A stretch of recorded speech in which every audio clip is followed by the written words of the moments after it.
आपला कॅमेरा इथे घेता येईल का?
तुझे संग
श्रीहरी भक्तिपरायण झेंडे महाराज आणि त्यांना साथ होती श्रीहरी भक्तिपरायण किशोर महाराज येडे.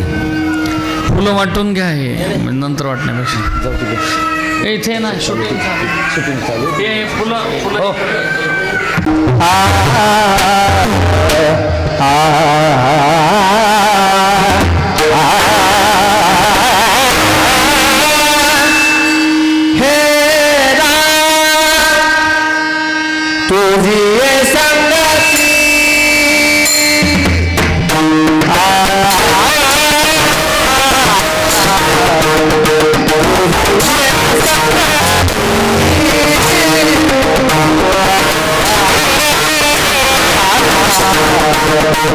Oh,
तुझी संगती झाली आमुचे निश्चिंती, नाही देखील ते मिळे भोग सुखाचे सोहळे. घरी ताकाचे सरोवर, येथे नवनीताचे पूर, नाही देखील ते मिळे भोग सुखाचे सोहळे. तुका म्हणे आता आम्ही नवजो दवडिता, नाही देखील ते मिळे भोग सुखाचे सोहळे. विठ्ठला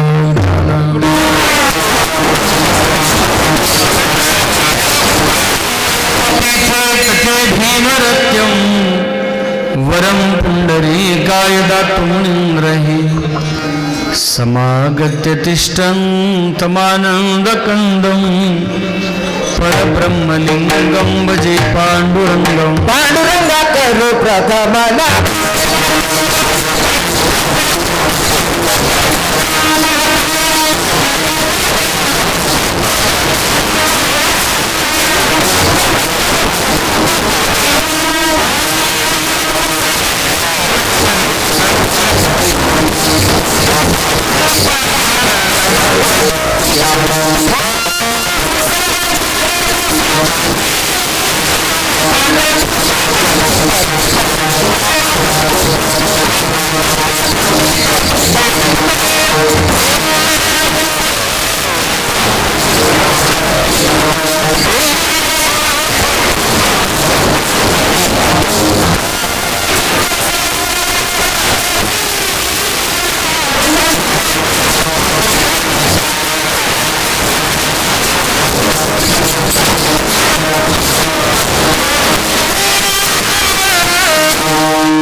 नमामि सद्गुरुं शान्तं सच्चिदानन्द विग्रहं, पूर्ण ब्रह्मपरानन्दं ईशमानन्दि वल्लभं, कलावज्ञ जीवोदरातावतारं, कलङ्कं तेजोधिकामोदिभक्त्रं, कलानीशवादापमदार्हदक्षं, समाधिस्थं मूर्तिं मति ज्ञानदेवं.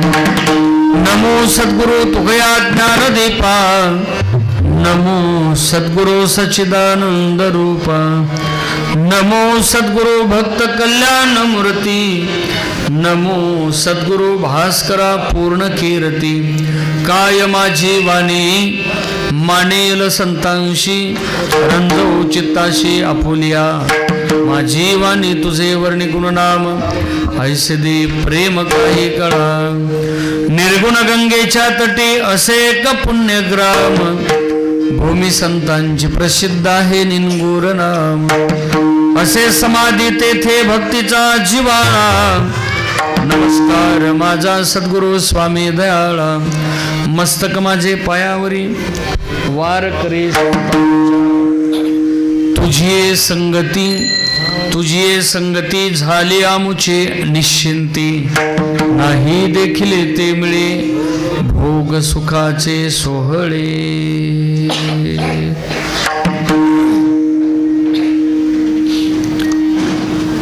वारकरी संप्रदायाचे भक्ती सूर्य गुरुनाम गुरु श्री गुरु बंकट स्वामी महाराजांच्या कृपेतून ही कीर्तनरूपी सेवा भगवत चरणी समर्पित करण्याचा हा सुयोग आज मला प्राप्त होत आहे.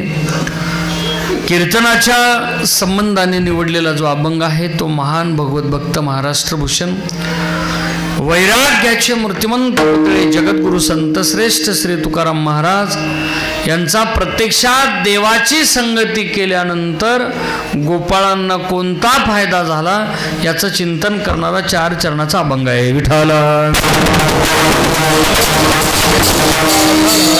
सेवेला सुरुवात करण्यापूर्वी थोडक्यामध्ये परिहार द्यायचा तो म्हणजे असा, आपल्या या श्री क्षेत्र केज नगरीमध्ये रामकृष्ण नगरमध्ये श्री संत भगवान बाबा प्रतिष्ठानवरती विठ्ठल रुक्मिणीच्या मंदिरामध्ये हा राष्ट्रसंत भगवान बाबांच्या पुण्यतिथीचा उत्सव या ठिकाणी गेली 7 दिवस सुरू असलेल्या अखंड हरणम सप्ताहाच्या रूपाने आज पुण्यतिथी महोत्सवाची काल्याच्या कीर्तनाने सांगत आहे आणि त्यानिमित्ताने आपण सर्वजण या ठिकाणी उपस्थित आहोत। आमच्या प्रचंड संख्येने उपस्थित माता भगिनी आहेत, सर्व पुरुष बांधव आहेत, टाळकरी मंडळी आहेत, मृदंगाचार्य आमचे मित्र महाराष्ट्रातील नामांकित मृदंगवादक आमचे सिद्धेश्वर महाराज मुळे ते देखील उपस्थित आहेत, त्यांच्या विद्यार्थ्यासहित उपस्थित आहेत। या बाजूला आमचे राऊत महाराज आहेत, आदी करून ही सगळी मंडळी उपस्थित आहे। या बाजूला आमचे शिंदे साहेब आहेत, ज्यांनी चाल गायली असे दोन्ही गायक झेंडे महाराज आणि किशोर महाराज, आदी करून आपण सर्वजण हार्मोनियम वादक महाराज आहेत। दादा, आपण सगळ्यांना धन्यवाद देतो। या ठिकाणी आजची ही काल्याच्या कीर्तनाची सेवा आपल्या सर्वांचे सुपरिचित असणारे या संस्थांचे निर्माते, हे संस्थान ज्यांनी संस्थापक म्हणून ज्यांनी हे काम पाहतायत, या संस्थांची निर्मिती ज्यांनी केली असे आपल्या सर्वांचे सुपरिचित आदरणीय श्री नेरकर बापू यांच्या आज्ञेनुसार आजची काल्याच्या कीर्तनाची सेवा माझ्याकडे आहे आणि या निमित्ताने मी आज या ठिकाणी उपस्थित आहे। खरं म्हणजे आपण सगळे भाग्यवान आहोत। राष्ट्रसंत भगवान बाबांच्या 59व्या पुण्यतिथी सोहळ्यात आज आपण उपस्थित आहेत। आज 59 वर्ष पूर्ण होत आहेत भगवान बाबांना जाऊन, पुढील वर्षी 60वी पुण्यतिथी असेल आणि आज 59 वर्ष बाबांना जाऊन पूर्ण होत आहेत आणि त्यानिमित्ताने आजची कीर्तनाची सेवा आहे। आपण नशिबवान समजून घ्या स्वतःला की बाबांची सेवा करण्याचं सौभाग्य आपल्याला प्राप्त होत आहे। माझं तर सौभाग्य असं आहे, मी रात्री भगवान भक्तिगड म्हणजे त्या सावरगावला होतो, बाबांच्या जन्मभूमीत कीर्तन होतं रात्री। आज 4 कीर्तन आहेत भगवान बाबांच्या पुण्यतिथीचे। अर्थात विषय असा आहे की स्वतःला इतकं भाग्यवान समजावं माणसाने की कोरोनाचा काळ पचून आपण आज जिवंत आहेत। कोरोनाच्या काळात अनेक लोक गेले, पण अनेक लोक जरी गेले असले तरी अनेकाच्या अंती आपण शिल्लक आहोत, ही मात्र भगवान बाबांचीच कृपा आहे आणि म्हणून शिल्लक आहोत। ऐका, एवढा बिकट काळ होता आपल्या सगळ्यांना माहित आहे। हात बी चिटकला असा तरी लोक हात फवारीत होते बरं का, अध्यक्ष महाराज असा हात फवारीत होते। एवढा कठीण काळ होता। विनोदाने मी नेहमी सांगतो, मी रामायण सांगतो अधूनमधून। रामप्रभू ज्याला 25 वर्षाच्या वनवासाला गेले बरं का, रामप्रभू 25 वर्षाच्या वनवासाला गेले बरं का, रामप्रभू। हां, म्हणजे तुम्ही कीर्तनात आहेत का प्रीतमताची वाट बघतायत हे पाहिलं, बाकी काही नाही। अर्थात रामप्रभू हे 14 वर्षाच्या वनवासाकरता गेले आणि गेल्यानंतर रामप्रभूच्या समवेत रामप्रभूची सीता देखील गेली, अर्थात धर्मपत्नी गेली।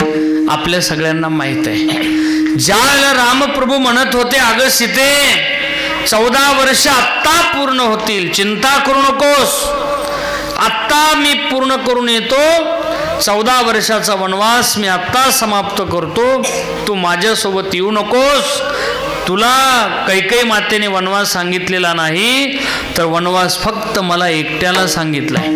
14 बरस राम बनवासी, अर्थात 14 वर्षाचा वनवास फक्त मला सांगितलेला आहे, तुला सांगितलेला नाही।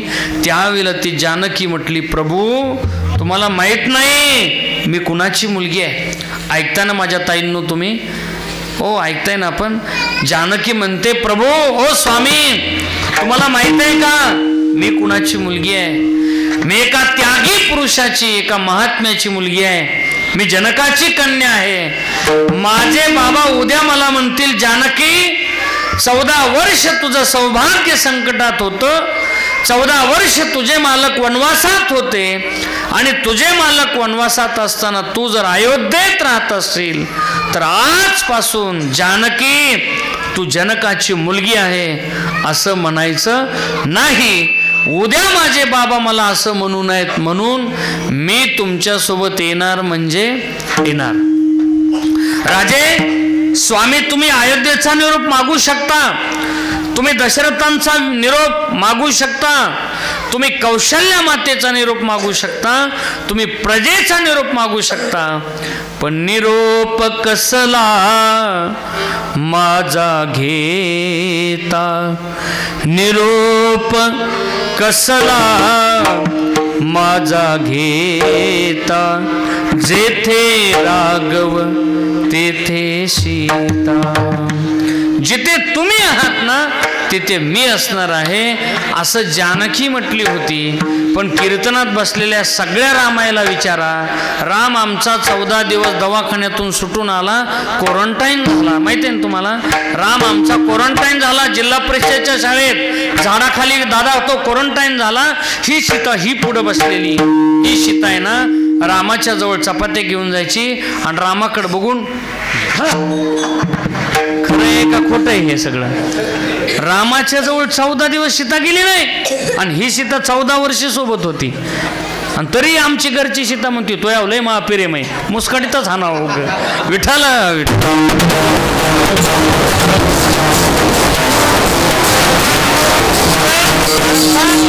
60 वर्ष 59 वर्ष होत आहेत बाबांना जाऊन, पण तरी सुद्धा बाबा आपल्यातून निघून गेले असं मानायला आपण तयार नाही. काय असतं बघा, साधूची पुण्यतिथी आज आपल्या या रामकृष्ण नगरमध्ये विठ्ठल मंदिरामध्ये नेरकर परिवाराच्या वतीने आपल्या सर्वांच्या उपस्थितीमध्ये आपण साजरी करतोय असं समजायचं काही कारण नाही. आज उभ्या महाराष्ट्रात दररोज कीर्तनाने, मी तर नेहमी सांगतोय भगवान बाबा इतकं भाग्यवान संत कोणीच नाहीत महाराज. आज महाराष्ट्रात भगवान बाबांचे एवढे सप्ते आहेत, महाराज लोकाला तारकी भेटानात मिळानात, महाराज लोक मिळानात, एवढे कीर्तन आहेत. म्हणजे गावोगाव सप्ते आहेत, गावोगाव सप्ते आहेत महाराज. गावोगाव पुण्यतिथी साजरी होते, गावोगाव साजरी होते, याच्यात नवल नाही. महाराज म्हणतात फक्त बाबांची पुण्यतिथी इथे साजरी होते असे नाही, तर याही भूमंड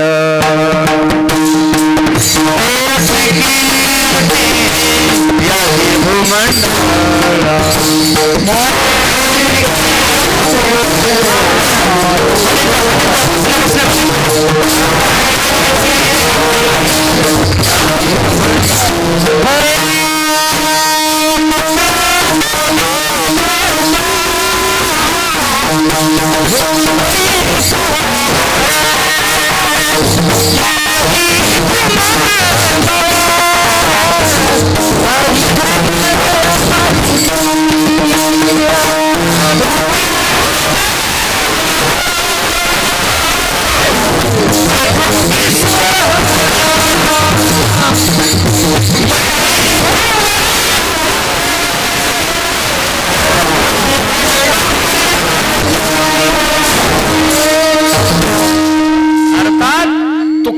गाजे वैकुंठी सोहळा आणि याही भूमंडळा माझी कीर्ती. आज वैकुंठात सुद्धा पांडुरंगाच्या उपस्थितीत भगवान बाबांची पुण्यतिथी साजरी होते आणि या ठिकाणी सुद्धा पांडुरंगाच्या मंदिरात भगवान बाबांची पुण्यतिथी साजरी होते. आणि म्हणून आजच्या दिवशी आपण बाबांची पुण्यतिथी साजरी करतोय.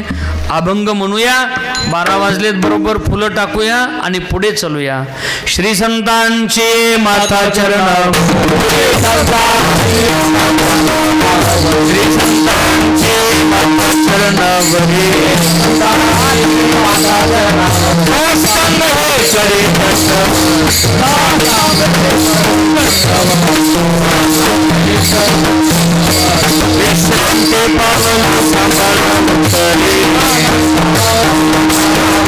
विश्रांती पावलो सांभाळा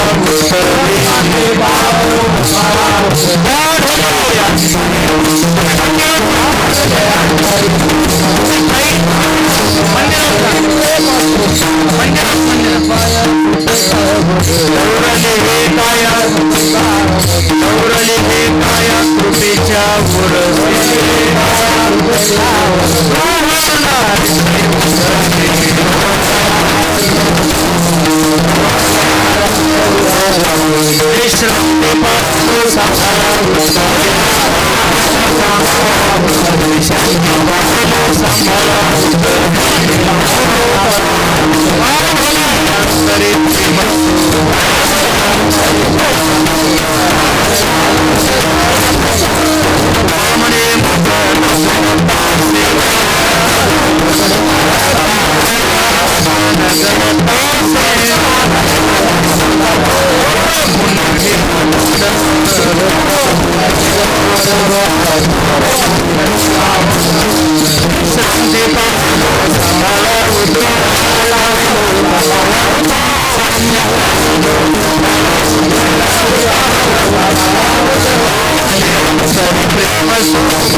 ताई गेल्या ना तिथे मूर्तीजवळ, फुलं घ्या हातात सगळे.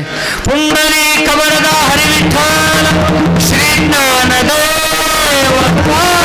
श्री संत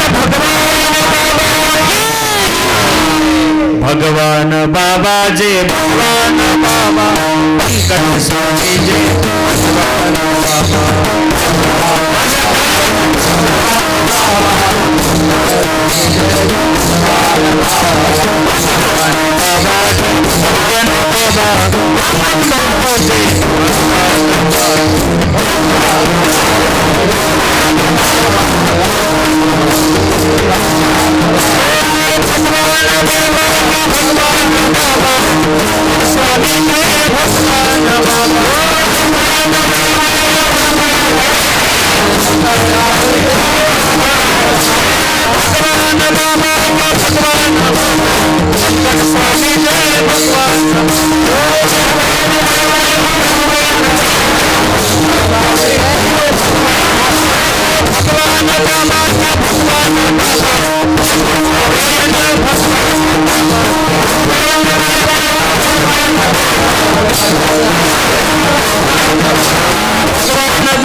अहोरात्र अहो ठिकाणी आणि एवढंच काय तर वैकुंठात सुद्धा आज बाबांची पुण्यतिथी साजरी होत आहे. आणि त्याचंच आज आपण स्वतःला या ठिकाणी मंदिरात उपस्थित राहून पुण्यतिथी साजरी करतो, याचं भाग्य आहे महाराज. आणि म्हणून केजमध्ये काही एवढेच लोक आहेत का? होय, केजमध्ये एवढेच लोक आहेत, जागा नाही तिथं बस स्टँडहून आमची गाडी बाजूला सारीत लोकायला आणावं लागली इथपर्यंत, एवढी गर्दी. पण ज्यांना ज्यांना भगवान बाबांनी बोलवलं तेच मंडपात हजर आहेत महाराज. ज्यांना ज्यांना निमंत्रण भगवान बाबांनी दिलं नाही ते या ठिकाणी येऊ शकत नाहीत, कारण बहुत सुकृताची जोडी म्हणून विठ्ठली तिळ तिळ पुण्यासाचा पुढे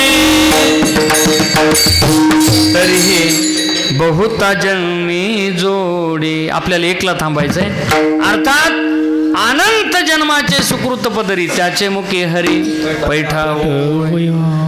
अनेक जन्माचे अरे दशरथाने पुण्य केले कोट्यान कोटी म्हणून राम आले पोटी. अन्यथा नाही. चांगलं पोरग जर घरात जन्माला यायचं असेल आईचं पुण्य असावं लागतं. आता मावश्या म्हणत्यान आमचं पुण्य, गडी माणसं म्हणते बरं झालं आम्हाला मोकळा मंगळवार. तसं नसतंय ते. अरे आई पुण्यवान असेल तर मुलगा जर बुद्धिवान जन्माला यायचा असेल तर बापाची सुद्धा पुण्य लागते. सुशिलो मातृपुण्येन पितृपुण्येन चतुरता दातव्य वंश पुण्येन आत्मपुण्येन सभाग्यता. सोपं सांगू तुम्हाला, सुशील पोरगा जन्माला यायचा असेल आईचं पुण्य लागतं. बुद्धिवान पोरगा जन्माला यायचा असेल बापाचं पुण्य लागतं. नेरकर साहेबासारखा दानशूर पोरगा जन्माला यायचा असेल कुळाची पुण्य लागते. आणि भाग्यवान पोरगा जन्माला यायचा असेल तर स्वतःची पुण्याई लागते. आपल्या संस्कृतीने एवढं दिलं महाराज, आपलं त्याच्याकडे लक्ष नाही. थोडा आवाज दे भाऊ, देव तुझं चांगलं करीन. अर्थात 16 संस्कार दिले महाराज. किती संस्कार दिले? 16 संस्कार दिले. 16 संस्कारातला सुरुवातीचा संस्कार हा गर्भधान संस्कार आहे. माझ्या ताईंनो, बाळ पोटात असताना जर तुम्ही सकाळी सकाळी उठल्या उठल्या हिरवेगार झाडं पाहिले तर बाळाचे डोळे स्वच्छ आणि सुंदर होतात असं शास्त्र आहे. पण बिचारी माझी ताई उठती पहाटे 10 वाजता. ज्याला कळलं त्याला धन्यवाद, ज्याला नाही कळलं त्यांच्यासाठी बापूने प्रसाद केलाय बरं का. बरं त्यातली त्यात ती दादा जर दवाखान्यात जाऊन आली असली तर डॉक्टर म्हणते हलू नको, बोलू नको, तांब्या उचलू नको, चमचा उचलू नको. आता ते असं म्हणल्यामुळं ती हलत नाही बिचारी बोलत नाही. मग जन्माला आलेलं बाळ सुद्धा हलत नाही, बोलत नाही, डुलत नाही. जिथं बसविलंय तिथंच बसतं आणि तिथंच बसतं. पुढचं कळलं का तुम्हाला? पुढचा राडा कळला का? ऐकूनही डॉक्टरचं असं माझं म्हणणं नाही, पण किती डॉक्टरचं ऐकावं यालाही मर्यादा आहे. विठाला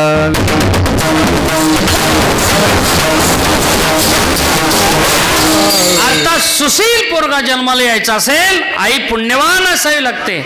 ज्या वेळेला भगवान बाबा गेले ना त्यावेळेला भगवान बाबा अर्थात भगवान बाबांच्या आई गेल्या त्यावेळेला भगवान बाबांच्या आईचं अर्थात कौतिका माईंचं ते सरण असं रचलं होतं. भगवान बाबांना यायला थोडा उशीर, वामन भाऊंना यायला थोडा उशीर झाला आणि झाल्यानंतर भाऊ आले म्हटल्यानंतर अफाट गर्दी जमली होती कौतिकाबाईंच्या अंत्यविधीसाठी अर्थात बाबांच्या आईसाठी. ज्या वेळेला वामन भाऊ आले त्याला गर्दी अशी बाजूला सरकायला लागली आणि रचलेलं सरण आमच्या वामन भाऊंनी उकलाय लावलं. लोकांना वाटलं दर्शन घ्यायचं असेल बाबांना, लोकांना वाटलं भाऊंना आई साहेबांच्या पायाचं दर्शन घ्यायचं असेल, पण आमच्या वामन भाऊंनी आई साहेबाच्या पायाचं दर्शन नाही घेतलं, कौतिकमाईच्या पोटाचं दर्शन घेतलं. लोक म्हणले भाऊ अरे तुम्ही पोटाचं का दर्शन घेतलं? त्यावेळेला भाऊनी दिलेलं उत्तर अत्यंत गोड आहे. भाऊ म्हणतात याच माझ्या कौतिकामाईने आपल्या पोटाला भगवान बाबासारखा हिरा जन्माला घातला. माझ्यासाठी अर्थात त्या आईचं पोट महत्वाचं आहे. धन्य धन्य जयाचे कुशी ज्ञानदेव जन्मले, तसं धन्य धन्य कौतिकामाईची कुस जिच्या कुशीमध्ये भगवान बाबा जन्मले. विठाला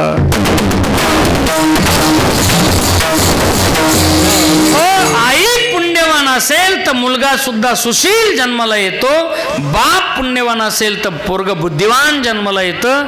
आणि याच्या उलटचा श्लोक सांगू का शिंदे साहेब? उन्मत्तो मातृदोषेन, बरं का, उन्मत्तो मातृदोषेन, पितृदोषेन मूर्खता, कार्पण्य वंश दोषेन, आत्मदोषेन दरिद्रता. उन्मत्त पोरग जन्माला आलं समजायचं दोष आईचा, मूर्ख पोरग जन्माला आलं समजायचं दोष बापाचा. म्हणून तर लोक भांडण जर लागलं बस स्टँडवर एखाद्याचं भांडण लागल्यावर लोक म्हणते तुझी चूकच नाही. काय म्हणतात लोक? तुझी चूकच नाही, पुरी चूक तुझ्या. बोला बोला बोला. काय म्हणतात लोक? तुझी चूक नाही, पुरी चूक तुझ्या मायबापाची. म्हणतेत का नाही? यालाच म्हणायचं मूर्खता. बरं का, उन्मत्तो मातृदोषेनं पितृदोषेनं मूर्खता. आणि कृपण जन्माला आलं. कृपण, कृपण म्हणजे समजतं का? बोला. कृपण म्हणजे चिकट. हां चिकट. आमचे सुदाम बाबा म्हणायचे जेवायला बसला बरं का अध्यक्ष महाराज, जेवायला बसला एक जण आणि जेवता जेवता तुपात माशी पडली. त्याला वाटलं काय बुवा एवढं महागाचं तूप या माशीच्या पंखाला चिटकून चाललं. त्यांनी ती माशी हळूच काढली आणि पंखाचं चाटून तूप आणलं आणि मग माशी फेकून दिली. बाबा म्हणायचे मक्की चूस. एवढा जर चिकट असेल तर एवढं मंदिर बांधीन का? आहे का? अजिबात बांधू शकणार नाही, अजिबात नाही. बरं काय काय म्हणजे नुसतं चिंगूस नाही. आपल्याकडे गावठी शब्द आहे बघा खेड्यात, काय म्हणते त्याला? हलकट. हां असं हलकट. इतके काय काय हलकट असते. एक जणाच्या घरी पंगत होती, त्याचा मित्र जेवायला आला शिदू महाराज, आणि त्याने असं तो म्हणला लई दिवसांनी मित्र आला, तूप वाढाय घेतलं जेवायला. आणि तू वाढायचं कशाने? पळीने नाही, चमच्याने नाही, दाबणाने. दाबण माहिती आहे तुम्हाला? ते असं दाबण घेतलं आणि समजा सिद्धू गुरुजीचा तो मित्र आहे असं गृहीत धरा. ते असा आला गुरुजीजवळ, हां घ्या ते मित्र आहेत ना घ्या. आता सिद्धू गुरुजी म्हणले ये तू माझ्या घरी दाखवतो तुला जेवायला आल्यावर. 2-4 दिवसांनी ह्यांच्या घरी जेवणाचा बेत, आणि ह्यांनी बी मग तूप वाढायचा कार्यक्रम केला सुरू. ह्यांनी दाबणाने नाही, सुईने नाही, इस्तू घेतला आणि त्याच्यावर तुपाची धार वतली. याला धुपन्ना म्हणायचं. ते दाबन्ना होते, हे धुपन्ना. बरं का?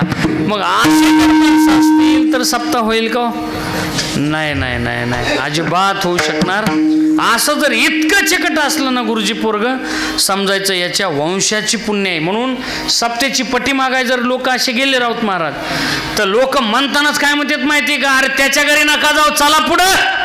त्याचा आजा देत नव्हता, त्याचा बाप देत नव्हता, त्याचा खापर पंजा देत नव्हता, त्याचा चिपड पंजा देत नव्हता, त्याचा निपर पंजा देत नव्हता, त्याचा दापर पंजा देत नव्हता, त्याच्या डोपर पंजात निस्त्या पंक्तीच्या त्यांच्या कोणी कोणाने दान केलं नाही, त्याच्याकडे काय पंक्तीच्या वर्गणी मागाय जाऊ नका म्हणतात का नाही लोक, असं म्हणतात. याला म्हणायचं वंशाची पुण्याई.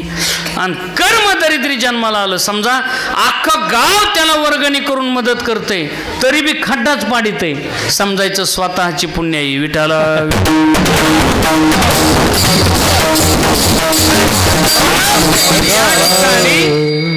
मुलगा जन्माला यायचा आहे. आता देव जर जन्माला यायचा असेल तर कुणाच्या पोटी अवतार धारण करेल का? अजिबात नाही. वसुदेवा देत देवकी बहीण, लग्नामध्ये विघ्न झाले आहे का? आकाशाची वाणी सांगे कंसाशी, माने हा भरवसा बोलण्याचा. हे कंसा, अरे जिची तू थाटा माटात मिरवणूक काढलीस, आकाशवाणी सांगते जिची तू थाटा माटात मिरवणूक काढलीस ना, तिच्याच पोटी आठवा येणारा तुला मारणार आहे. असं म्हटल्यानंतर घेऊन या खड्ग मारावया धावला, हात तो धरिला वसुदेवे. वसुदेवाने असा हात धरला. आमचे सुदाम बाबा म्हणायचे, वसुदेवाचा हात त्या कंसाने असा धरला, कंसाचा हात वसुदेवाने धरला. धरल्यानंतर कंस म्हणायचा मारतो, वरून देव म्हणायचा मार, मारतो मार, मारतो मार. कंस म्हटला रे मी मारतो म्हटल्यानंतर माझा हात का खाली येत नसेल? आमचे बाबा म्हणायचे इथं देवाने त्याला असा जॉक लावला बरं का. देवाला नक्की माहिती कुणाला कधी जॉक लावायचा ती, त्याच्यामुळे लय डिरिंग हानीत जाऊ नका बरं का. देवाने जर जॉक हाणला किती बी माझं माझं माझं म्हणलं तरी काय उपयोग नसते. हो, मला एक जण म्हणला, महाराज मेल्यावर लोक अंत्यविधीत असं पैसे कमून बरं फेकीत येत. आता हे काय विचारणं झालं का? काय विचारतीन भाऊ, काय सांगताच येत नाही. लईच नमुने असतात ना काय काय, भलते नमुने महाराज. हे काय लेकरं साधे आहेत का काय? एक पोरग सारखंच नापास व्हायचं. ते म्हणलं आता जर मी नापास झालो तर बाप माझा ठोकीनच म्हणला. त्याच्यापेक्षा मित्राला ते म्हणला, एक विषय गेला तो तुझं एवढंच म्हणायचं, जय जगद्गुरु, लँग्वेज भाषा त्यांची कोड लँग्वेज. ते म्हणले 2 विषय गेले तू नुसतं म्हणायचं माऊली जय हरी. ते आलो निकाल बघून शाळेतून आलं, त्याच्या बापाच्या मागं ते असं आडबाजूला उभं होतं. त्याने लांबून खुनीलं, काय झालं? ते मला बोला पुंडली कवर द्या. कळलं का तुम्हाला? हे का साधे नमुने आहेत का काय? जाऊ द्या, मरू द्या तिकडं बरं का. फार खतरनाक असतात महाराज, त्यांच्या नादी लागायचं नाही बरं का. म्हणून लय डेअरिंग हाणायची नाही महाराज. देव कधी त्याच्या हातातही कनेक्शन. महाराज एखाद्याला म्हणलं ना चल ना कीर्तनाला, मरायला वेळ नाही, कुठंही कीर्तनाला येऊ. हा बघा हे काय म्हणते लोक बाबा, अरे चल ना 10 वाजले कीर्तनाला, चल ना, मरायला वेळ नाही कुठं कीर्तनाला जाऊ. अरे तुझं कनेक्शन भाऊ आकडा टाकू नये. आकडा समजते का तुम्हाला? तू ग नगराध्यक्ष मित्र आहे तुझा म्हणून तुझा आकडा चलतोय, तू आकडा बहादर आहेस तू. तुला माहित नाही भाऊ, वारं आलं आणि आकडा हल्ला, संपला कार्यक्रम. एका क्षणात तुझा कार्यक्रम वाजणार आहे. तू नको डेअरिंग करीत जाऊ. ते म्हणला कमन बरं पैसे असे फिकीत येत असे. मी म्हणलं आता काय सांगावं बा याला. त्याला म्हणलं खरं सांगू का, पैसे का उधळतात लोक? कारण माणसाचं आयुष्य कशासाठी जाते? सारखं 24 तास पैसा पैसा पैसा पैसा पैसा. खाताना पैसा, जेवताना पैसा, झोपताना पैसा, उठताना पैसा, हिशोब बी पैसा पैसा पैसा पैसा पैसा पैसा करीत मरतंय. धन धन करून निधन होतंय त्याचं. आणि मग लोक त्याला राग राग म्हणते धर पैसे. हा पैशाचाही मेला भाडव्या तू धर, असे घेते ठोकळे, धर हन पैसे, घे पैसे. बरोबर आहे का खोटं आहे माझं? हो आणि बघा पैसे फेकणारा जर असा प्रेमाने टाकीत असला समजायचे हे लय पैशाच्या मागं लावतो. पण पैसे फेकणाऱ्या तशा टायमाला तर लयच काय काय खतरनाक असतात ना. पेटवा पेटवा हां राखेल होता हा बघा हे अर्धा धम राखेल टाकू टाकू फुकी देत पुन्हा. म्हणून लय पैसे करीत जाऊ नका. आहे त्यात समाधान मानित जा. अति पैसे करणाऱ्या माणसाचा चेहरा कधीच प्रसन्न नसतो. विठाला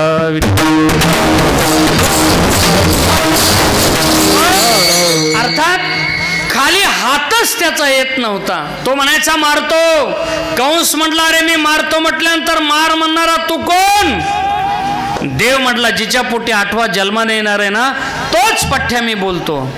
तोच पठ्ठ्या बोलतो म्हटल्यानंतर तो म्हणला किती नंबरून बोलतो? अरे 95 11 26 13 03 अजिबात नाही. माझं जन्म कर्माचे मय दिव्यम मेवम व्यक्ती तत्वतः जन्म कर्म माझं दिव्य आहे. अरे तुला माहित कसं नाही? चाले हे शरीर कोणाची असत्य कोण बोलविते हरी विन देखवी एक नारायण. वृक्षाची पान हाले ज्याची सत्ता राहिली अहंता मग कोणी राहिली अहंता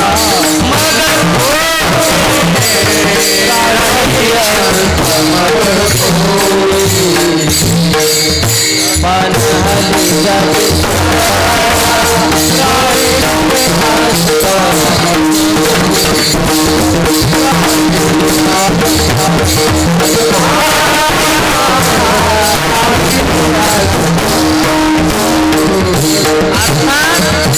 तो म्हणतो तू जन्माला अजून आला नाही तरी सुद्धा बोलू शकतो का? हा मी जन्माला यायच्या अगोदर बोलू शकतो. तुला माहित नाही गतीर भरता प्रभू साक्षी निवास शरणम श्रुत प्रभव प्रलय स्थानम निधानम बीजमवेम. अर्थात पर्वती बैसकान संडावी समुद्र रेखान ओलंडावी प्रथई भूते ववी आज्ञा माझी म्याच निमिल्या साता काळू ग्राशी तसे भूता.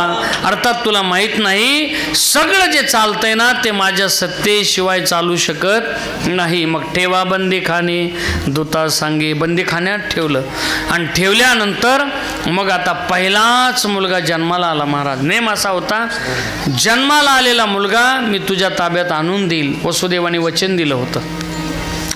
पहिलाच मुलगा जन्माला आला. जन्माला आल्यानंतर वसुदेवाने तो पाहिला. महाराज ते पोटचं लेकरू आहे कुणाला देव वाटणार आहे? इतका सुंदर होता महाराज. तो देवाचा भाऊ होता. अहो एखादं छोटंसं लेकरू असू द्या. आता या मावशांना बी लेकरं नटवायचा नाद असला पाहिजे. काय काय मावशा म्हणजे लईच आळशी. इथल्या चांगल्या आहेत सगळ्या इतक्या आळशी असतात ना. अरे राम राम. ते लेकरू म्हणजे गंगा यमुना नीट सरस्वतीतून समुद्राकडे नाकाव 500 माशाचा घोस तरी आई म्हणते बघ माझा सुभाषचंद्र बोस. बघ तूच बघ म्हणाय तूच बघ एकटी म्हणायचं आम्हाला नको दाखवू तूच बघ बरं का. आंघोळ नाही घालीत महिनाभर आणि बघ म्हणती माझा गंगाधर तूच बघ म्हणायचं तूच बघ आम्हाला नको दाखवीत जाऊ म्हणायचं बरं का. लुईस महाराज. आणि एखादं लेकरू बघा तुम्ही सुंदर नटवलेलं असावं. सुंदर नटवलेले 2 वर्षाचं लेकरू आहे. कुणाचं का असाना नेरकराचं असू नाही तर जमाल्याचं असू नाही तर दसाचं असू नाही तर मुंड्याचं असू नाही तर कदमाचं असू नाही तर रावताचं असू नाही तर शिंद्याचं असू नाही तर अजून मुळ्याचं असू नाही तर अजून कुणाचं झाले का सगळे?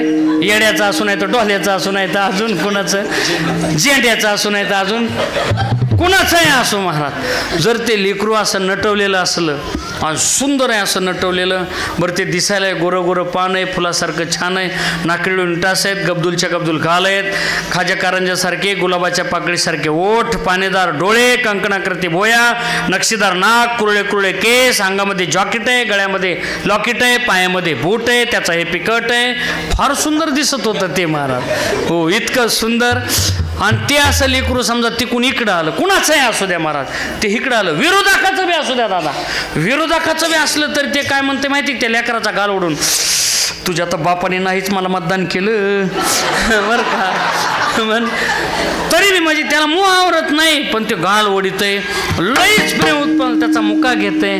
बरं त्याच्यापेक्षा जर प्रेम उत्पन्न तर आपण त्याला काय करतो, त्या लेकराला उचलून घेतो, आपला गाल त्याच्या गालाला लावतो. बरं आपला गाल त्याच्या गालाला लावलं लेकराच्या की ते आपला गाल बाबा असं मागं ढकलीत. तुम्ही घरी गेल्यावर प्रयोग करून बघा नातूचा, ते असं गाल आपला मागं ढकलीत. कमन मागं ढकलीत माहिती का, आपले कवळे कवळे खिळे त्याला टोचतात म्हणून ते असं लेकरू मागं ढकलीत बरं का. पण ते देवाचा भाऊ तो किती सुंदर असेल, इतका सुंदर होता महाराज. पण तरी सुद्धा वसुदेवाने वचन दिलं होतं की मी जन्मलेलं पोरग हे कंसा तुला आणून देईल. आणि म्हणून वसुदेवाने डबडबल्या डोळ्याने ते पोरग कंसाच्या हातात दिलं. आणि दिल्यानंतर आता मात्र कंसाने ते पाहिल्यानंतर दुश्मन जरी असला ना तरी लेकराला पाहिल्यानंतर त्याच्या अंतःकरणात प्रेमच उत्पन्न होतं महाराज. घरात चोर आले बरं का मनोज भाऊ, घरात जर चोर आले तर चोर लेकराला मारतो का म्हाताऱ्याला मारतो? बताओ चावी, नाही तो देगा भिस्मिल्ला करके घसरा. बाकी म्हणते चावी कुठं ठेवली, ते म्हणते मारू नको चावी देतो. पण ते चोर लेकराकडे जातं का? अजिबात नाही. का? लेकराचं सौंदर्याचं सामर्थ्य असं असतं, ते निर्विकल्प असते, म्हणून त्याच्याकडे कुणी जाऊ शकत नाही. कंस होता पण त्याच्या अंतःकरणात दया उत्पन्न झाली. मला आठवा मारणार आहे, याने काय केलंय माझं, मला ते वापस दिलं. पण वापस दिल्यानंतर देव लोकांना असं वाटलं कंसाकडून जर पाप नाही घडलं तर हा बाबा जन्माला येणार नाही, म्हणून नारदाची नियुक्ती केली. नारदजी सगळीकडे चलत होते ते बरं का, सगळीकडे चालायचे. आणि मग लगेच नारदजी आले बा, नारायण नारायण श्रीमन नारायण नारायण आले नारदजी. आणि आल्यानंतर नारदजीने सांगितलं, नारदजीचा नमस्कार झाला, नमो नारायण झालं. आणि कंस म्हटलं नारदजी बरं झालं आले, माझ्या बहिणीला मुलगा झालाय. नारदजी म्हणले झाला असेल, मग त्याच्यात काय नवलंय. बघा पद्धत कशी असते बोलण्याची. समजा तुम्ही एखाद्या घरी जेवायला गेले आणि जेवायला गेल्यानंतर जेवण फार सुंदर झालं, तुमचं एक नंबर जेवण झालं. पण जर त्या मावशीने विचारलं काय हो कसं काय जेवण झालं, तुम्ही जर म्हणले नसतं हां बरं आहे छान होतं, तिला वाटतं याला उगाच जीव घातलं बरं का, काहीच रिस्पॉन्स नाही, बरं आहे छान होतं. पण तुम्ही जर खरड बी भाजी असू द्या आणि आंबट बी सगळं जेवण झालेलं असू द्या, तुम्ही जर म्हणले ना अगं ताई इतकं जेवलो ना मन भरून, माझं मनही भरलं आणि पोटही भरलं, ती म्हणते बाग इथून जाता येता कधी बी जेवायला येत जा. काय म्हणते ती, कधी बी येत जा, हे तुझंच घर आहे, मी तुझी बहीण आहे असं समजून कधी बी येत जा. म्हणजे बोलण्याची पद्धत. तसं नारद म्हणले झालं असं, म्हणले त्याला काय कुणाला लेकरं होते तसं तुझ्याही बहिणीला झालं असं. अरे म्हणले तुम्ही राक्षस आहेत, तुम्हाला काय देवाचं गणित कळणार आहे. आमच्या त्या महाराजांपासून जर मोजलं 1 2 3 4 5 6 7 आणि 8 बाबा तुम्ही 8वे येतात, राऊत महाराजांच्या शेजारचे बरं का. आणि तुमच्यापासून मोजलं तर ते बरं का, कसा सापडला अशी आज आलं आपलं हे ते 8वे येतात बरं का. म्हणजे देवाचं गणित आहे. अरे हा बी 8वा असू शकतो, हा बी 8वा असू शकतो, बुद्धिभेद केला. मग म्हणले काय करू, मारून टाक. कोण म्हणते, नारदजी. पुण्य सारवया भेटे देव ऋषी, वधी बाळकाशी ठेवू नको. मग कंसाने काय केलं तर 6ही मारीत दुराचारी, 6 लेकरं मारले. 8वा होता योग माया नेत आश्चर्य करीत मना माझी. आता मात्र 8वा जन्माला येणार, कडेकोट बंदोबस्त केला, 8वा येणार आणि एकदम भगवान परमात्मा त्या ठिकाणी प्रगट झाले. आणि प्रगट झालेले भगवान त्या ठिकाणी वसुदेवाला सांगू लागले, नंदाच्या घराला, नंदाच्या घराला मजने गोकुळा,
वसुदेवाला मला इथं ठेवू नका, माया उपजली तेथे, तिथं माया उपजली आहे, मला तिथं ठेवा आणि तिला इथं आणा, मला नंदाच्या घरी घेऊन जा. त्याला वसुदेव म्हणतात, कसं तुला उचलावं, हातापायामध्ये आमच्या काय आहेत, बंधन आहेत. अरे आम्ही तुला नाही घेऊन जाऊ शकत बाळा. त्यावेळेला कृष्ण कन्हैया मनात म्हणतंय, ते बाळ कसं सांगू आई बापांना, अरे हरी आला हातात मग कैसी चिंता, मी प्राप्त झालोय ना, आता चिंता करायची गरज नाही. हो, यावर्षी भगवान बाबाच्या पुण्यतिथीचं भाग्य असं आहे, आज 26 जानेवारी पण आहे, प्रजासत्ताक दिन म्हणजे गणतंत्र दिवसही आज आहे, आणि या वर्षात राम मंदिरही झालं महाराज, आहे का नाही, 22 जानेवारीला म्हणजे 22 राम मंदिरही झालं, म्हणजे सगळे योगायोग आहेत यावर्षी. हो, कसं सांगू आई बापांना, आता मी प्राप्त झालोय, चिंता करायची गरज नाही. हो, आपण अयोध्येला नाही जाऊ शकलो, पण आपण गेल्या गेल्या मारुतीला एकच म्हणायचं, ओ केशरी के लाल मेरा छोटासा है काम. उगा जाता जाता आपलं मारुतीच्या मंदिरापुढे चालले ना, एवढंच म्हणायचं बा, ओ केशरी के लाल मेरा छोटा सा है काम, मेरे राम जी से कह देना जय सिया राम. बस, वेळ कमी आपल्याकडे, एवढंच म्हणायचं जाता जाता बरं का. म्हणून बघा, अरे कसं सांगू, मी नाही जाऊ शकत. त्यावेळेला कृष्ण कन्हैया मनात म्हणू लागले की अरे मी प्राप्त, अवघे भाग्य येती घरा, देव स्वैरा झालिया. देव प्राप्त झाला ना, मग त्याची सरली एरझार, झाला सफल व्यापार. देव मिळाला ना, मग भाग गेला शिन गेला, अवघा झाला आनंद. मी प्राप्त झालो ना, आता मात्र अनंत जन्माचे विसरलो दुःख, आणि पाहता तुझे मुख पांडुरंगा. देवा, तू प्राप्त झाल्यानंतर अशी अवस्था होत असते. देव म्हणतो, कसं सांगू माझ्या आई बापांना, अरे मी प्राप्त झाल्यानंतर मागील परिहार, पुढे नाही शीन, झालिया दर्शन एक वेळा एकदाच. म्हणून महाराज म्हणले, एक धरिला चित्ती, आणि आम्ही रखुमाईचा पती. एकच का बरं का, एकच का. एक जण अमेरिकेला फिरायला गेला, आणि फिरायला जाताना त्याने पोराला विचारलं, काय आणू रे तुला. तो मला चांगली मशीन आणा एखादी छानशी तिकून. लहान्या पोराला, तुला काय, तो मला डॉली आणा चांगली आपल्याला. त्याच्या मुलीला विचारलं, तुला काय, बस पप्पा मला आहे ना 1 नंबर ड्रेस घेऊन या. बरं. आणि जाता जाता बायकोला विचारलं, अगं तुला काय आणू अमेरिकेहून. त्या बाईने एक चिठ्ठी लिहून दिलं, आणि चिठ्ठी त्याने घेतली, खिशात ठेवली आणि गेला अमेरिकेला. आणि तिकून येत असताना सगळ्याची खरेदी केली, आणि पाहिलं तर चिठ्ठीत 1 लिहिलेलं होतं. घरी आल्यावर ते म्हणला, चिठ्ठीत 1 का लिहिलंतस ग. ती म्हणली, मला माहीत होतं तुम्ही अमेरिकेला गेलात, आणि तुम्ही येताना फक्त एकटेच या एवढंच सांगितलं. कळलं का तुम्हाला ह्यातलं काही. ज्याला कळलं त्याला खूप धन्यवाद. नाही तर येताना तिकून येताना भरमुडा घेऊन एखादा. कळलं का तुम्हाला काही? इतकं बी उघडं नका मला बोलायला जाऊ बरं का. विठ्ठल विठ्ठल.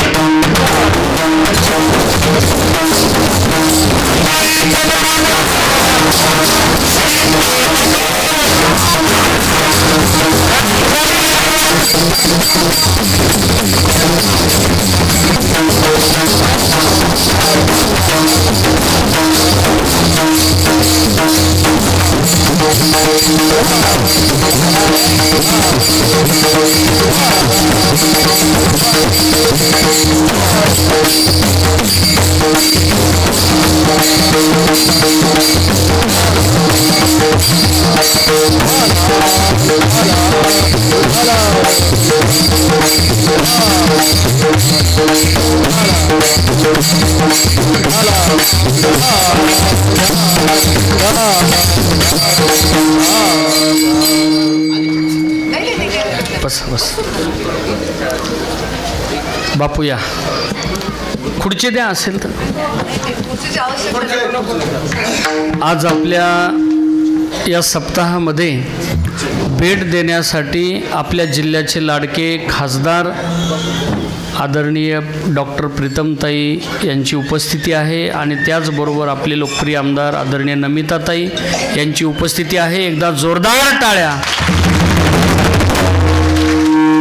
मला माहीत आहे ताईंना खूप गडबडी आहेत आणि म्हणून पुढचं नियोजन काय ते बापूंना विनंती करतो आपण करावं. नाही होऊ द्या झालं. शुभेच्छा देतील ताई 2 मिनटं आणि मग आमचं चालू दे. आमचं आज दिवसभर आहे. 4 कीर्तन आहेत आम्हाला आज. तुमच्या परळीकडे आता जायचं आहे तळेगावला लगेच मला इथून. बोला. हॅलो. आज या भगवंताच्या तपपूर्ती सोहळ्या निमित्त भगवान बाबांचा बी या तपपूर्ती सोहळा आहे मंदिराचा. 12 वर्ष झालीत आणि सर्व 12 वर्षे कार्यक्रम चालतात. आज तपपूर्ती सोहळा आणि या संगतीच्या निमित्ताने आदरणीय आपल्या बीड जिल्ह्याच्या लाडक्या नेत्या खासदार प्रीतमताई मुंडे आणि त्यांच्याबरोबर आलेल्या या केज तालुक्याच्या आमदार आदरणीय आमच्या ताई नम्रताताई मुंदडा याही त्यांच्याबरोबर आल्यात. सर्व भाजपाचे कार्यकर्ते आणि सर्वांच्या चरणी भगवान बाबांच्या पुण्यतिथीच्या निमित्तानं तुम्ही इथं आलात आणि आमच्या या कार्यक्रमात छोट्याशा कार्यक्रमाची शोभा वाढवली त्याबद्दल सर्वांचे पहिलं तर भगवंताच्या पांडुरंगाच्या दरबारामध्ये मी नतमस्तक होतो आणि तुमचे आभार मानतो.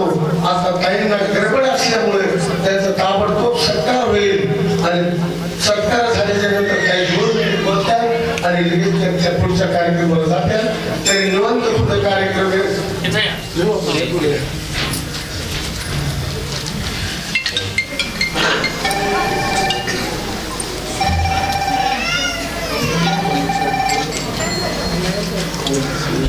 आमचा साहेबांनी सत्कार केलेला आहे. साहेबांनी सत्कार केलेला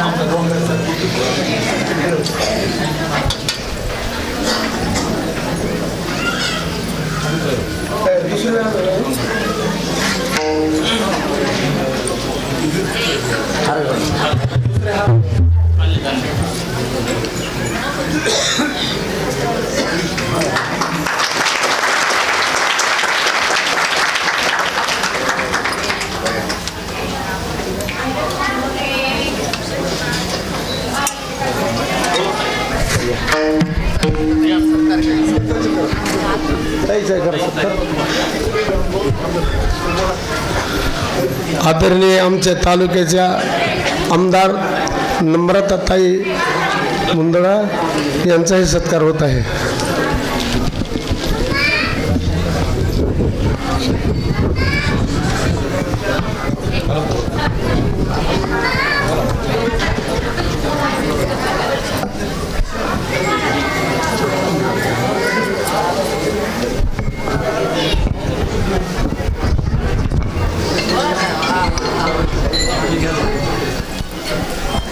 इथं त्यालाच राहू द्या, इथं येतील ना, त्यालाच राहू द्या.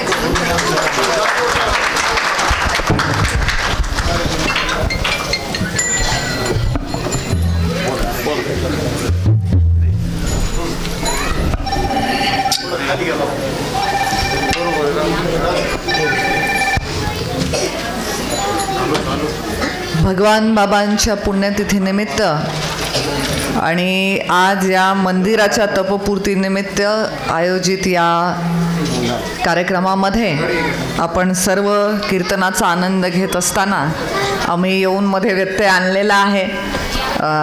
तसं महाराजांना सवय आमच्या कार्यक्रमाचे, आम्ही बरेच कार्यक्रम एकत्र केलेले आहेत, त्यामुळे ते समजून घेतात नेहमी आणि आत्ताही घेतील अशी अपेक्षा करते. तुम्हाला सर्वांना भगवान बाबांविषयी श्रद्धा असणाऱ्या प्रत्येक भाविकाला मी मनापासून या सप्ताहाच्या निमित्ताने शुभेच्छा देते. आणि मी नशीबवान समजते मला स्वतःला आणि नमिताताईंना सुद्धा. मी आज घरातून बाहेर निघत असताना भगवान बाबांच्या प्रतिमेचं पूजन करून त्यांना वंदन करून त्यांचे आशीर्वाद घेऊन बाहेर पडले होते, कारण नियोजित कार्यक्रमांमध्ये आज कुठेही दर्शनाचं नियोजन केलं नव्हतं. पण काहीतरी आमचे पुण्य असतील मागच्या जन्मीचे की आज तुमच्या माध्यमातून इथे येऊन या सप्त्याच्या कार्यक्रमामध्ये सहभागी होण्याची संधी मिळाली, हे दर्शनाची संधी मिळाली, हे माझं भाग्य मी समजते. त्यामुळे ज्याच्या भाग्यात जे लिहिलेलं आहे ते झाल्याशिवाय राहत नाही. आपल्या सगळ्यांचे आशीर्वाद आणि भगवान बाबांच्या सोहळ्यामध्ये सहभागी होणं हे माझं नशिबी आज लिहिलं होतं. तुमचे आशीर्वाद आमच्या पाठीशी आत्तापर्यंत होते, इथून पुढच्याही काळात राहू द्या. मला आत्ता लगेचच आशीर्वादांची गरज पडणार आहे, नमिताताईंना थोडा वेळ आहे, पण काही हरकत नाही. आम्हाला दोघींनाही तुमचे आशीर्वाद द्याल अशी अपेक्षा करते. पुढे भरपूर परमनंट आशीर्वाद आहेत. वा वा वा. ते तर आता जे भगवान बाबांचे जे आशीर्वाद असतील त्याच्यानुसार ज्या गोष्टी व्हायच्या त्या होतील. तुमची सेवा करण्याची तळमळ प्रामाणिक आहे.